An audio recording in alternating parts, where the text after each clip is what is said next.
Media में ये संदेश नहीं जाना चाहिए कि भारत स्वयं ऐसे विषयों पर बटा हुआ है। महागठबंधन में ही वर्चस्व की लड़ाई अभी चल रही है कांग्रेस और राजद के बीच। देखिए, एक बात तो तय है और इस बात को मैं कई बार कह चुका हूं, पुनः एक बार दोहरा देता हूं कि मेरा राजनीति में आने का कारण बिहार और बिहारी ही रहे हैं।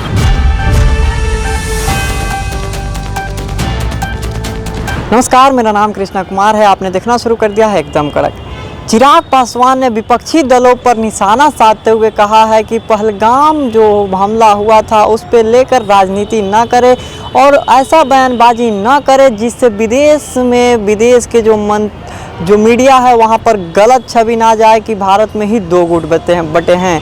इसके साथ ही उन्होंने बिहार में होने वाली विधानसभा के चुनाव को लेकर भी बड़ी बात कर दी है। जी हाँ दोस्तों, उन्होंने बड़ी बात कर दी। उन्होंने यहाँ पर चुनाव लड़ने का बात को लेकर भी स्पष्ट किया है कि पार्टी अगर चाहेगी तो हम चुनाव जरूर लड़ेंगे।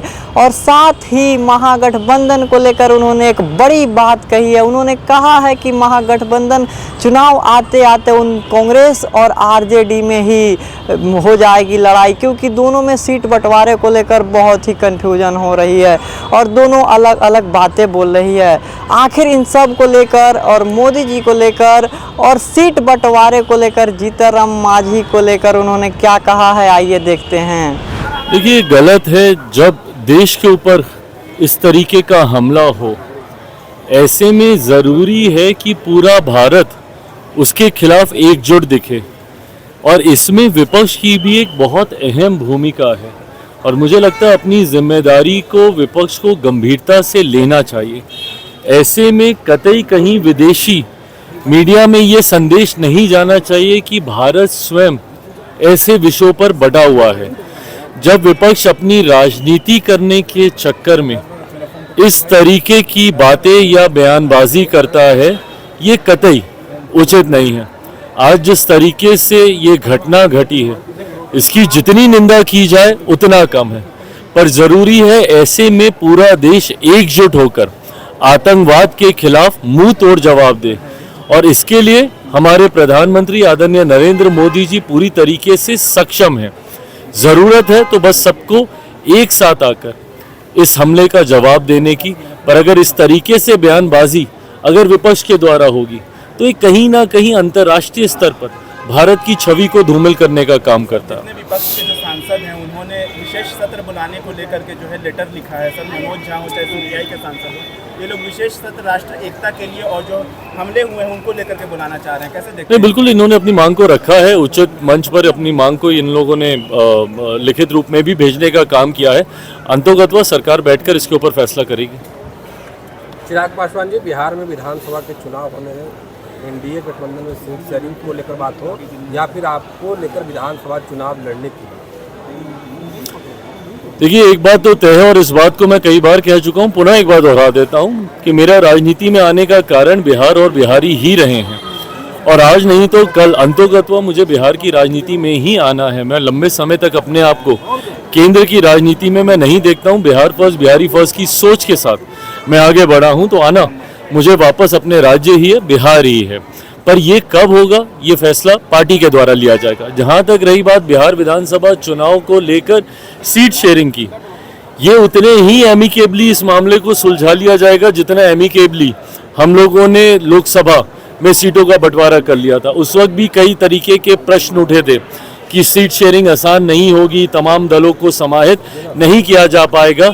ऐसे में एनडीए बहुत जल्द सीट शेयरिंग करके सीटों का चयन भी कर लेगा। पर हाँ, जो लोग हम लोगों पे उंगली उठाते हैं, महागठबंधन में ही वर्चस्व की लड़ाई अभी चल रही है कांग्रेस और राजद के बीच। मैं ये मानता हूँ विधानसभा चुनाव आते आते तक कांग्रेस और राजद की राहें अलग हो जाएंगी, एक टूटा हुआ महागठबंधन देखने को मिलेगा। 2025 में क्या विधानसभा के चुनाव लड़िएगा? आपके सांसद हैं अरुण भारती, उन्होंने कहा है कि हम लोग गुजारिश करेंगे कि चिराग पासवान जी विधानसभा चुनाव लड़ें। देखिए, अगर पार्टी को ऐसा लगता है कि बिहार विधानसभा चुनाव प्रदर्शन को और गठबंधन को मजबूती देने के लिए मेरा चुनाव लड़ना जरूरी है, तो जरूर उस प्रस्ताव को भी गंभीरता से उस पर विचार किया जाएगा। लेकर के तेजस्वी यादव ने कहा है कि उसको शराबबंदी में से निकाल दिया जाएगा, हमारी सरकार बनेगी तो। सबसे ज्यादा उत्पीड़न जो है ताड़ी बेचने वालों का ही हुआ है, ये कहा है। देखिए, इस बात का समर्थन तो हम लोग भी करते हैं और हम लोगों ने भी मुख्यमंत्री जी से यह आग्रह समय समय पर हम लोगों ने किया है। बिहार सरकार का लोक जनशक्ति पार्टी रामविलास हिस्सा नहीं है, जैसे केंद्र सरकार में हम लोग हिस्सा हैं, जहां पे एज अ मंत्री मैं कैबिनेट की कार्यशैली में मैं सम्मिलित हूं। पर ठीक उसके विपरीत बिहार में, क्योंकि हमारे पास वो संख्या बल भी नहीं है, तो ऐसे में बिहार सरकार का हम लोग समर्थन जरूर करते हैं, पर हम लोग बिहार सरकार का हिस्सा नहीं है। पर हाँ, उस समर्थन के दौरान भी हम लोगों ने इस बात को रखा है, ताड़ी को लेकर हम लोगों की भी राय पूरी तरीके से स्पष्ट है। ये एक प्राकृतिक पदार्थ है, इसको शराब की श्रेणी में लाना उचित नहीं होगा। लंबे समय से पीढ़ी दर पीढ़ी ताड़ी से जुड़े हुए व्यवसाय से पीढ़ी दर पीढ़ी लोग अपने आप को जोड़कर देखते हैं।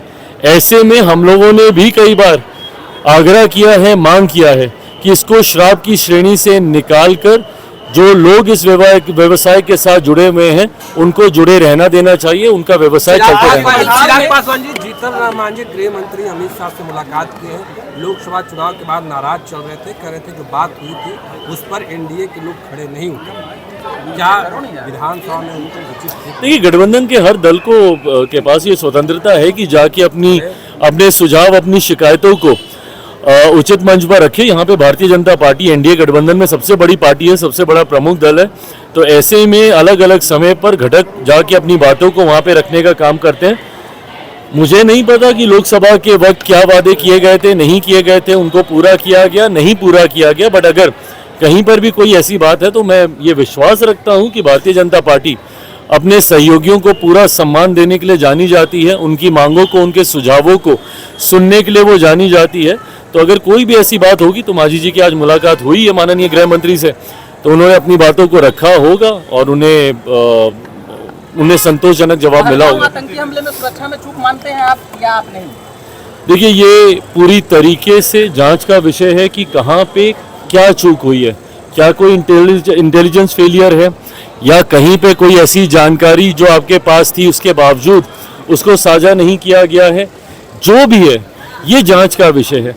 पर जांच के साथ साथ आज की तारीख में जो देशवासी जिस चीज़ का इंतज़ार कर रहे हैं कि एक कड़ी कार्रवाई हो, हर एक खून की गिरी हुई बूंद का बदला लिया जाए पाकिस्तान, आतंकी और उनके आकाओं से, उस दिशा में सरकार जल्द हमारे प्रधानमंत्री नरेंद्र मोदी जी के नेतृत्व में कदम उठाएगी, ये मैं जरूर विश्वास करता हूं। तो जैसा आपने देखा कि बिहार विधानसभा को लेकर उन्होंने सीधा कह दिया है कि पार्टी अगर चाहती है तो हम चुनाव जरूर लड़ेंगे, और साथ ही उन्होंने कहा है कि पहलगाम में जो हमला हुआ है, नरेंद्र मोदी इसको लेकर के काफ़ी जो है आक्रामक दिखाई दे रहे हैं, और उन्होंने ये भी कहा है कि इसका बदला जरूर लिया जाएगा, और साथ ही इसका भी प्लानिंग हो रहा है, इसका बहुत जल्द आपको देखने को मिलेगा।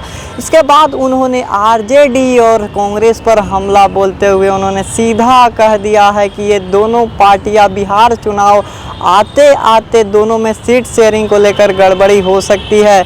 आखिर आपने देखा कि उन्होंने क्या कहा है। इसके साथ ही उन्होंने जीतन राम मांझी को लेकर के भी बड़ा बात कहा है। जीतन राम मांझी को लेकर उन्होंने कहा है कि सभी घटक दलों का ये राइट है कि वो होम मिनिस्टर से मिले और अपनी बात रखे, पार्टी से वो अपनी बात रखे, क्योंकि एनडीए का जो है सबसे बड़ी पार्टी बीजेपी है और वही जो है एनडीए को लीड कर रही है। तो हालांकि सीधा बात है कि जो बड़ा रहेगा उसके साथ सामने अपना बात रखा जाएगा, पार्टी माने या ना माने वो तो अलग बात है। और इस बात को लेकर आप अपनी राय कमेंट में बताएं, और ऐसे ही खबरों के लिए हमारे साथ बने रहे और देखते रहे एकदम कड़क। धन्यवाद।